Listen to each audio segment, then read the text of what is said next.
Shalom. Jadi saya diberikan tema akhir zaman. Saya tuh, waduh, karena akhir zaman tuh biasa 2 sesi, 3 sesi lah, 2 sesi lah minimal. Ini 1 sesi, jadi benar-benar nih saya peres banget ya.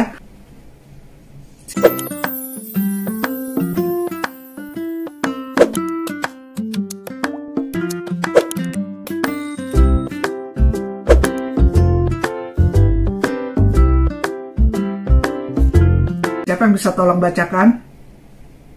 Yesus berkata pula kepada orang banyak, apabila kamu melihat awan naik di sebelah barat, segera kamu berkata, akan datang hujan. Waduh, ini banyak, sorry sebentar, ini banyak yang admit, soalnya saya admitin dulu. Oh, iya. Akan datang hujan, dan hal itu memang terjadi. Dan apabila kamu melihat angin selatan bertiup, kamu berkata, hari akan panas terik, dan hal itu memang terjadi. Hai orang-orang munafik, rupa bumi dan langit kamu tahu menilainya. Apakah kamu tidak dapat menilai zaman ini? Ya, terima kasih. Jadi kata-kata ini diucapkan Yesus sendiri. Ketika murid-murid tanya kapan sih akan berakhir dunia ini, maka Yesus bilang, kan kamu suka bisa lihat kalau awan naik di sebelah barat, wah mau datang hujan. Sekarang kita kan ada geofisika dan meteorologi atau perakiraan cuaca. Nanti besok ada hujan, awan, angin, atau petir atau apa.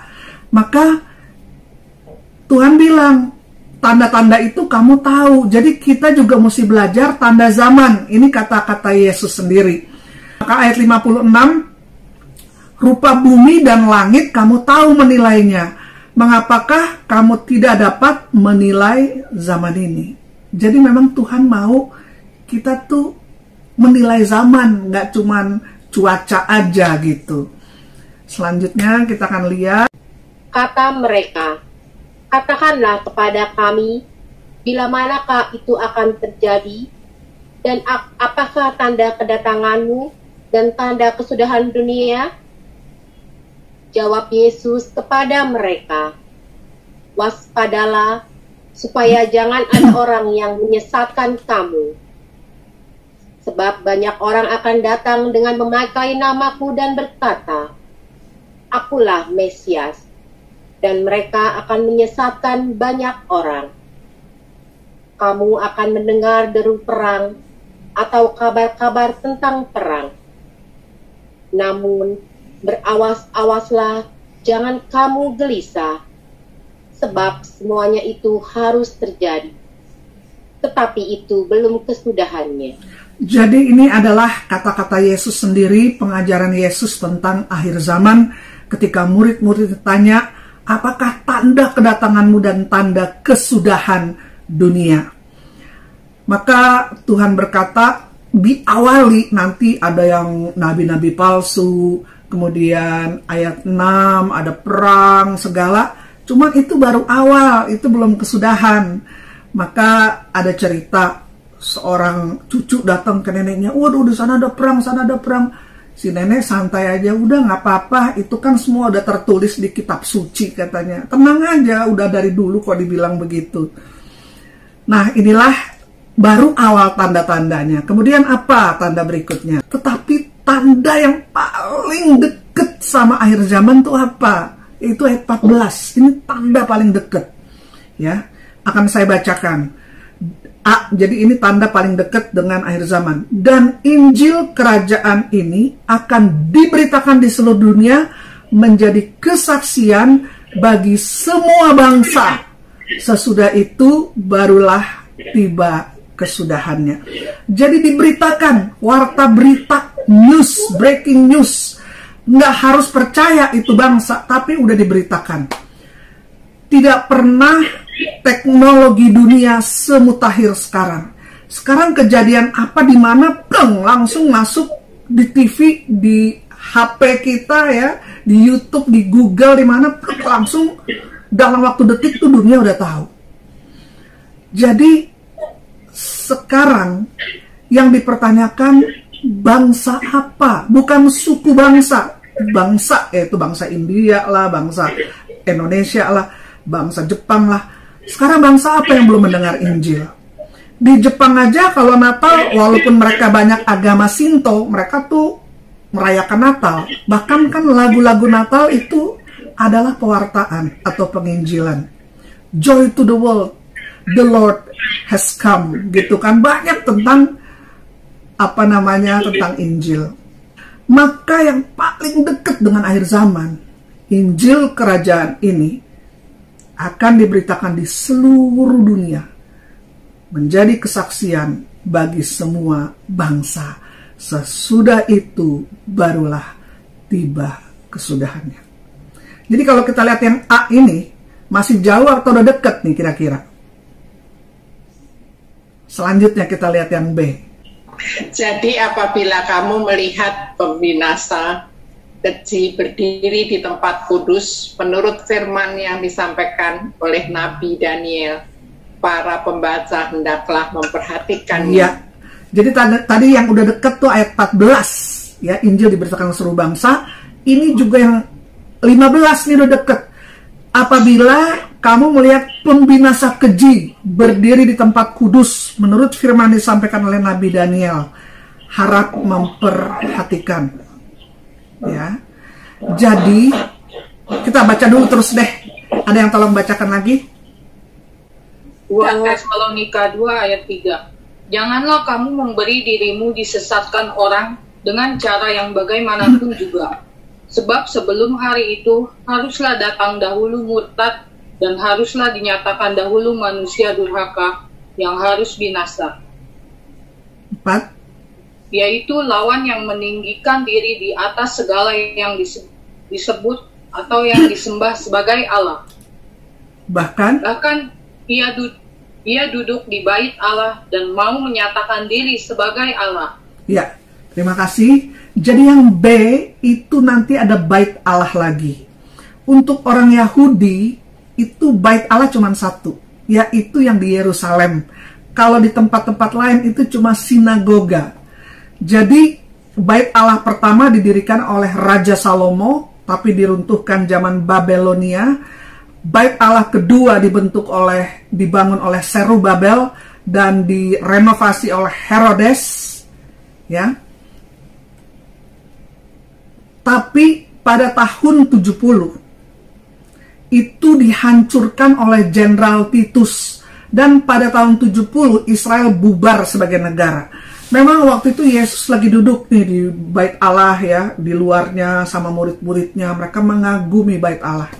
Tapi Yesus berkata, nanti bait Allah ini akan dihancurkan sampai tidak ada satu batu pun yang menumpuk di atas batu yang lain. Semua hancur.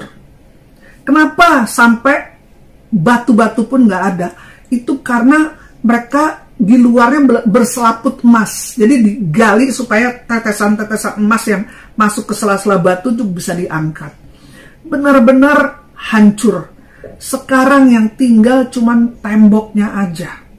Semua bait Allahnya hancur, cuman pagar atau tembok bait Allah itu yang tinggal. Sehingga mereka berkata itu tembok ratapan, the Wailing Wall. Itu menjadi tempat yang kudus untuk orang Israel. Mereka menangis di sana, semua upacara-upacara kerohanian mereka buat di tembok ratapan. Karena bait Allah itu tidak boleh diubah posisi letaknya.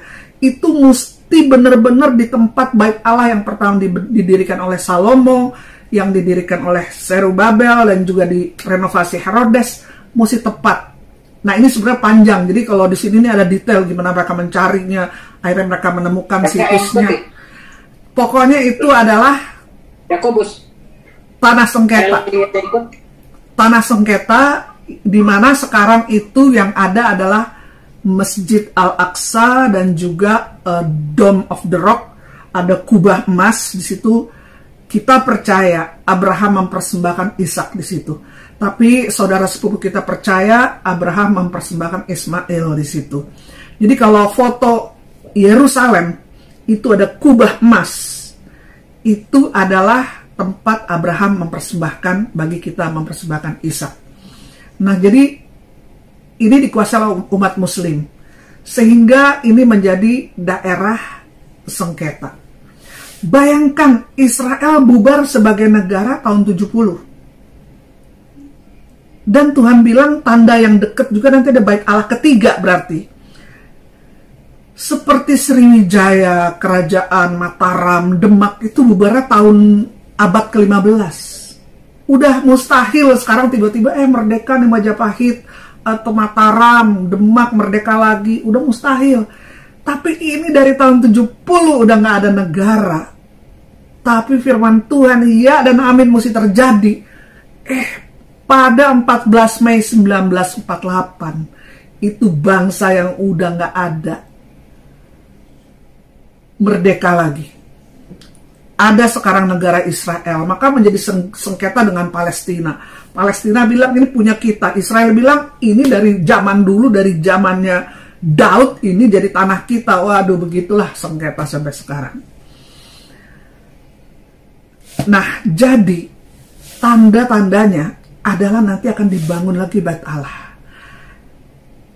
Ketika Israel merdeka, mereka langsung buat tim. Karena untuk orang Yahudi itu tuh bait Allah mereka cuma itu satu-satunya. Maka mereka membuat tim pembangunan bait Allah ketiga. Sudah ada denah dan rencananya, kita akan lihat. Nah, inilah rencana pembangunan bait Allah ketiga. Mereka sudah siapkan. Jadi kelebihannya, kalau di Israel tuh nggak kelihatan ada tukang-tukangnya banyak. Saya kalau ke sana, kok udah ada pemukiman baru. Kayaknya tukangnya nggak kelihatan, tapi perkembangannya cepet banget. Kalau di Indonesia kan kebalik, tukangnya banyak, jadinya molor melulu pembangunan. Nah, Tuhan Yesus berkata, hancurkanlah bait Allah ini dan aku akan bangun dalam waktu 3 hari. Tafsirannya adalah Yesus dihancurkan, bangkit pada hari ketiga. Tapi ada juga tafsiran, mereka tuh canggih-canggih banget. Jadi mereka udah bikin ini kayak Lego. Jadi kaki diannya udah jadi emas 2 meter, terus semuanya udah jadi, bahkan lembu merahnya yang udah punah spesiesnya kok bisa ada lagi. Mereka udah bikin peternakan lembu merah, jaga sama tentara Israel, dikembangbiakan. Pokoknya semua persiapan ini udah jadi. Jadi kalau tanah sengketanya langsung udah bisa dibangun, itu bisa-bisa 3 hari udah jadi. Cepet, tinggal di knockdown aja semua jadi. Dan tandanya sudah dekat dengan kedatangan Kristus. Nanti ada Mesias palsu atau pembinasa keji.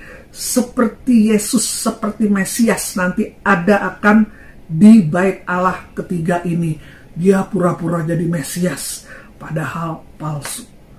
Dan sekarang pendidikan imam untuk yang nanti di bait suci ketiga ini, bait suci mereka itu udah ada. Jadi mereka udah disiapin. Nanti ada salah satu dari mereka akan menjadi imam agung yang akan memimpin bait Allah ketiga, dan diperkirakan itulah Mesias palsu. Karena firman Tuhan berkata nanti ayat 15 tadi, setelah 14 pemberitaan Injil diberitakan seluruh dunia, 15 nanti ada pembinasa keji atau Mesias palsu yang ada di bait suci. Sekarang yang ketiga, jadi ABC tadi ya, jadi yang pokoknya saya ngambil intisarinya itu semua. Ya, ada yang baca Wahyu 13 ayat 16. Dan ia menyebabkan sehingga kepada semua orang, kecil atau besar, kaya atau miskin, merdeka atau hamba, diberi tanda pada tangan kanannya atau pada dahinya. Dan tidak seorang pun yang dapat membeli atau menjual selain daripada mereka yang memakai tanda itu, yaitu nama binatang itu atau bilangan namanya. Bayangkan kitab suci ditulis 2000 tahun lalu. Tapi kok dulu mungkin orang nggak ngerti, tapi udah kesini-sini, kenapa mulai jadi kenyataan ini? Karena nanti si Mesias palsu itu dia akan menguasai kekayaan teknologi dunia, dan ia menyebabkan sehingga kepada semua orang, kecil atau besar, kaya atau miskin, merdeka atau hamba, diberi tanda pada tangan kanannya atau pada dahinya. Jadi ada tanda nih, tangan kanan dan dahi. Apa gunanya? Gunanya untuk membeli dan menjual. Jadi untuk beli dan jual beli itu harus ada tanda di tangan kanan atau di dahi. Maka apa yang terjadi sekarang? Teknologinya udah menuju pada wahyu ini. Wahyu 13, 16, 17. Kita melihat kalau nanti di Google kita taruh aja biochip. Wah, langsung ada aneka pengembangan untuk biochip. Ya, ada yang bentuknya seperti padi, seperti beras lebih kecil, disuntikinnya gampang. Nanti ada kayak kayak SIM card kecil banget, tipis banget, macam-macam. Dan itu gunanya. Nanti ada juga kayak barcode. Kita kan kalau belanja di supermarket, tit, oh susu harganya segini, tit, oh ini kornet harganya segini, tit, oh harganya segini. Pakai barcode aja semua sekarang. Nah, jadi entah itu barcode, entah itu kayak chip, entah itu kayak lempengan kecil, semua ini sedang diusahakan. Bahkan beberapa udah dipergunakan pada kedokteran. Yang sakit jantung tuh ditanam chip supaya kalau emergency itu dari pusat udah bisa apa gitu. Juga katanya kalau ngirim ikan, koi atau apa, mereka dikasih chip supaya membedakan ini ikannya siapa, ini ikannya siapa. Bahkan saya juga pernah dengar di salah satu keanggotaan klub itu pakai chip. Jadi orang yang masuk situ pakai chip. Nanti di chip itu kita nggak usah bawa dompet karena itu untuk jual beli. Sekarang masih di handphone ya. Jual belinya pakai handphone, nggak usah bawa dompet. Nanti nggak usah bawa handphone. Udah ada di situ. Di situ ada KTP, di situ ada paspor, ada asuransi, ada untuk kesehatan. Pokoknya all in one. Jadi kita nggak usah bawa apa-apa, tinggal tit, wah udah ketahuan. Udah ketahuan juga sejarah kita, misalnya dulu kita pernah ikut. Jadi biodata kita semua udah masuk. Firman Tuhan itu teliti. Kebanyakan orang kan tangan kanan. Maka kenapa dibilang teliti akan ditaruh di tangan kanan atau di dahi? Karena tangan kanan itu bekerja, panas. Nanti itu chipnya itu pakai body heat. Baterainya tuh panas tubuh. Orang kan kalau demam kan dipegang sini. Oh demam ya. Jadi paling panas tuh manusia di dahi dan di tangan kanan. Karena chip itu pakai body heat baterainya. Jadi firman Tuhan itu luar biasa, ditulis ribuan tahun lalu. Sekarang teknologinya udah keluar. Selanjutnya, maka ada 3 kloter. Saya sih pakai istilah kloter, kelompok terbang. Dan juga ada banyak ya, ada banyak tandanya. Kita akan lihat dulu di sini 3 kelompok terbang gitu, nanti yang akan terbang pulang ke rumah Tuhan gitu ya. Kelompok 1 ada yang tolong baca? Kelompok 1 Tesalonika 4 ayat 16. Sebab pada waktu tanda diberi, yaitu pada waktu penghulu malaikat berseru dan sangkakala Allah berbunyi, maka Tuhan sendiri akan turun dari surga dan mereka yang mati dalam Kristus akan lebih dahulu bangkit. Ya, jadi kelompok terbang yang pertama, waktu sangkakala Allah berbunyi, Tuhan akan turun dari surga. Jadi yang pertama-tama yang terbang kepada Tuhan adalah yang mati dalam Kristus. Mereka akan lebih dahulu bangkit.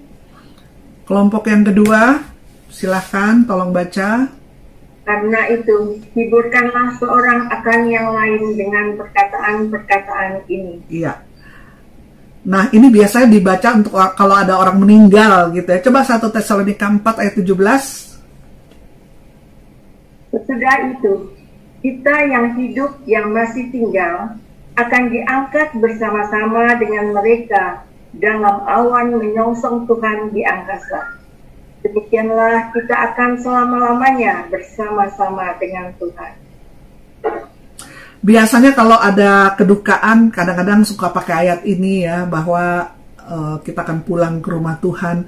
Maka kloter kelompok terbang kedua, ketika bunyi sangkakala datang, yang mati dalam Kristus bangkit lebih dulu. Nah, yang belum keburu mati, nih katanya nih kelompok terbang kedua, yang masih tinggal akan diangkat bersama-sama dengan mereka dalam awan menyongsong Tuhan di angkasa. Jadi kita juga yang belum mati gitu ya, tapi Yesus sudah datang, maka kita akan diangkat bersama-sama. Nah, inilah kloter kedua. Sekarang kita akan lihat selanjutnya. Ada yang tolong baca. Sebab sebagaimana halnya pada zaman Nuh, demikian pula halnya kelak pada kedatangan Anak Manusia. Sebab sebagaimana mereka pada zaman sebelum air bah itu makan dan minum, kawin dan mengawinkan, sampai kepada hari Nuh masuk ke dalam bahtera, dan mereka tidak tahu akan sesuatu sebelum air bah itu datang dan melenyapkan mereka semua. Demikian pula lah halnya kelak pada kedatangan Anak Manusia. Pada waktu itu, kalau ada 2 orang di ladang, yang seorang akan dibawa dan yang lain akan ditinggalkan. Kalau ada 2 orang perempuan sedang memutar batu kilangan, yang seorang akan dibawa dan yang lain akan ditinggalkan. Karena itu, berjaga-jagalah, sebab kamu tidak tahu pada hari mana Tuhanmu datang. Karena Anak Manusia datang pada saat yang tidak kamu duga. Ya, jadi itu firman Tuhan berkata, jadi itu datangnya tuh sama seperti zaman Nuh. Ayat 38, sebelum air bah, mereka kawin dan mengawinkan, pesta kawin berjalan biasa, terus pada makan minum di mana-mana, biasa aja gitu ya. Bahkan ada salah satu tanda sebelum kedatangan Kristus akan ada damai. Jadi ketika bilang, wah udah damai ya, disitulah katanya. Nah sekarang kita melihat 2 bangsa yang musuhan, sekarang udah mulai damai. United Arab Emirates sekarang sudah membuka membuka hubungan dan kantor untuk kedutaan besar Israel di Abu Dhabi. Bahkan pesawat Etihad itu sekarang udah boleh masuk ke Tel Aviv. Dulu kalau kita ke Israel, kalau kita lewat Dubai atau lewat Emirates, kita itu ganti pesawat, masuknya ke Jordan atau ke Mesir. Nggak bisa dari situ langsung ke Tel Aviv, nggak bisa. Kecuali kalau kita lewat Eropa. Tapi sekarang kita lewat United Arab Emirates, itu katanya seminggu 5 kali penerbangan langsung ke Israel, Tel Aviv. Udah mulai ada kedamaian. Jadi tanda-tandanya, kata Tuhan, jangan cuma pinter geologi dan untuk tanda-tanda hujan lah, angin. Nah, tanda zamannya justru kedatangan Yesus itu nanti ketika udah damai, ada perdamaian. Nah itu hati-hati. Karena nanti katanya, inilah kloter kedua, ayat 40. Pada waktu itu kalau ada 2 orang di ladang, yang satu dibawa, naik kloter kedua, yang satu ditinggalkan.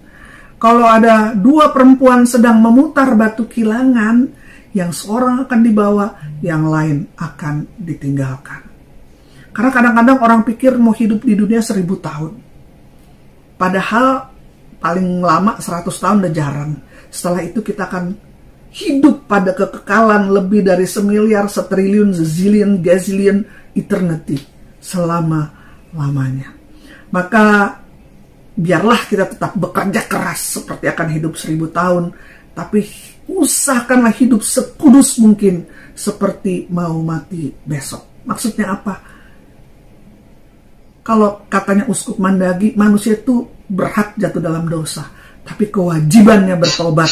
Maka kita mesti pandai bertobat, cepat bertobat, jangan lama. Dendam disimpan lama, iri disimpan lama, musuhan disimpan lama, gitu ya. Tapi segeralah bertobat, segeralah bertobat. Karena kita punya Tuhan yang Maha Rahim, tapi jangan sia-siakan kemaharahimannya dengan seenak-enaknya berbuat dalam dosa, karena Tuhan kita Maha Kasih dan Maha Pengampun. Karena kita nggak pernah tahu kapan Tuhan datang, maka firman Tuhan bilang, berjaga-jagalah, sebab kamu tidak tahu pada hari mana Tuhanmu datang. Maka firman Tuhan juga bilang, kalau musuhan tuh jangan sampai matahari terbenam. Pokoknya sebelum tidur ya kita evaluasi. Kalau masih ada yang salah, kita bertobat. Ada seorang Romo berkata, itu kita tidur, itu kita latihan mati, belum tentu bangun. Ada berapa orang tidur, bangunnya tuh udah di alam baka, udah pada keabadian. Jadi tidur itu latihan mati. Belum tentu besok, ada salah satu juga, banyak sih cerita ya, banyak banget, ada yang tidur sore, tidur seperti Mike Mohede, orang lagi tidur sore nggak bangun lagi. Ada seorang istri konglomerat lagi tidur, padahal dia udah telepon semuanya besok jam 9 datang ya, udah pesen-pesen, besok paginya udah nggak bangun lagi. Maka biarlah kita menjadi orang yang pandai bertobat. Ini kloter kedua. Nah, kalau yang ditinggalin gimana? Ada nggak kloter ketiga? Ada. Kita akan lihat, tapi syaratnya sangat berat. Nih, kloter ketiga, Wahyu 20, ada juga di kitab Daniel 7 ayat 9 dan 22, silakan ada yang baca. Lalu melihat tahta-tahta dan orang-orang yang duduk di atasnya. Kepada mereka diserahkan kuasa untuk menghakimi.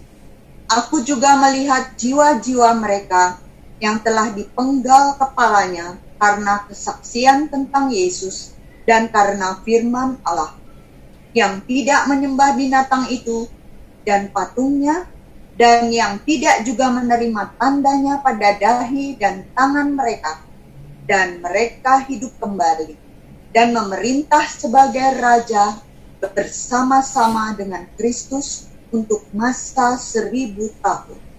Terima kasih. Inilah kloter ketiga, yaitu dulu mereka nggak percaya ketika diajak, ayo kita ke gereja, ayo kita pesan doa, ayo kita berdoa, ayo kita lebih sungguh-sungguh lah, Allah nggak usah lah gitu kan. Mereka nggak percaya, mereka tetap hidup duniawi misalnya ya. Karena kadang-kadang ada orang KTP-nya tuh kayak rohani banget, tapi cara hidupnya duniawi. Tapi ketika dia lihat, aduh ada anggota keluarganya, waduh kok terangkat, banyak yang terangkat. Makanya pernah ada di mobil, stiker mobil tuh ada tulisan, mohon maaf ya kalau istilah bahasa Inggris kan terangkat itu rapture. Kalau rapture ini kendaraan bakal nubruk kemana-mana gitu ya. Bakal banyak kecelakaan karena mungkin ada pilot yang tiba-tiba diangkat di mana, tiba-tiba dia, aduh bener ya, dulu cerita tentang akhir zaman, kenapa ya saya nggak percaya gitu ya. Misalnya, dia baru mau sungguh-sungguh ketika kloter 1, kloter 2 udah terbang. Dia mau bersungguh-sungguh. Dan waktu itu kengerian ISIS, nggak ada apa-apanya. Ngeri, orang digorok, aduh serem banget. Itu benar-benar kayak iblis dilepas gitu.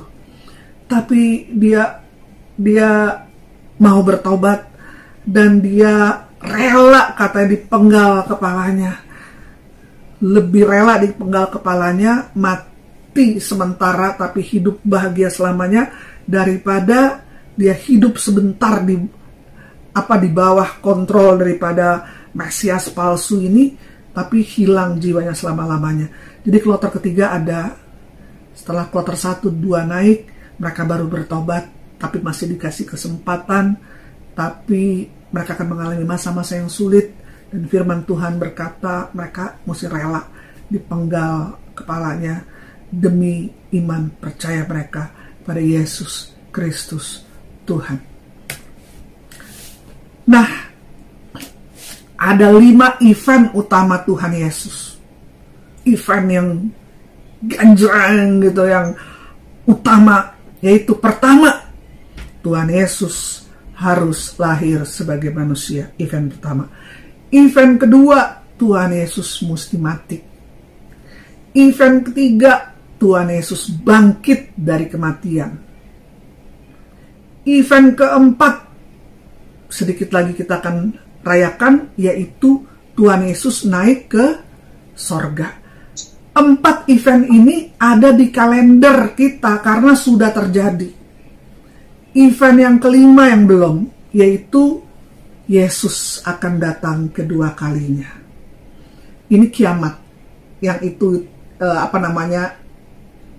kedatangan Yesus kedua kalinya. Ada orang kan bilang, iya ada nanti kedatangan Yesus pada pribadi, yaitu kita mati.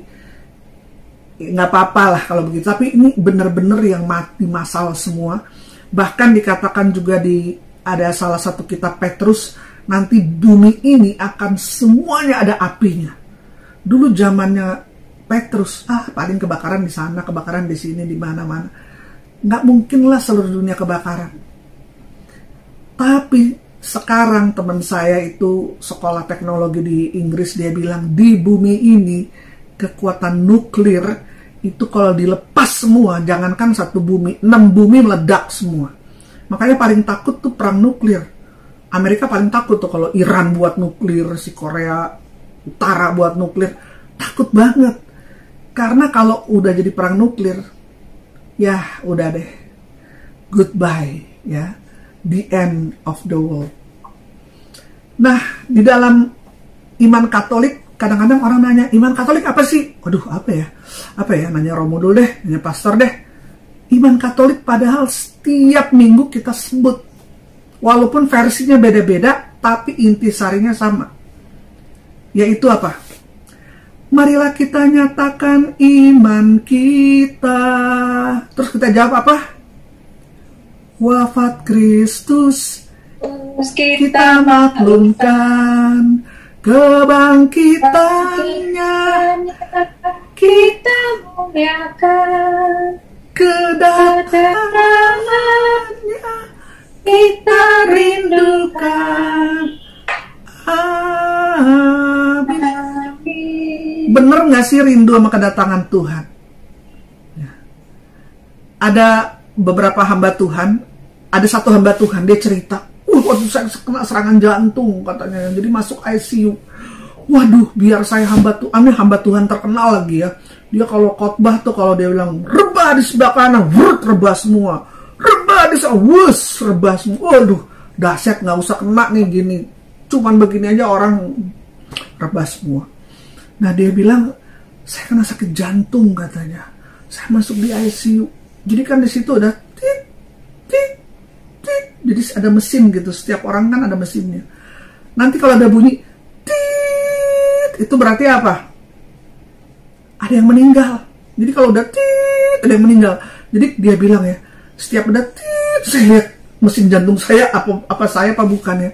Jadi kadang-kadang bilang kedatanganmu kami rindukan, tapi enggak gitu. Hidupnya kalau boleh nanti dulu Tuhan, kalau boleh nanti dulu.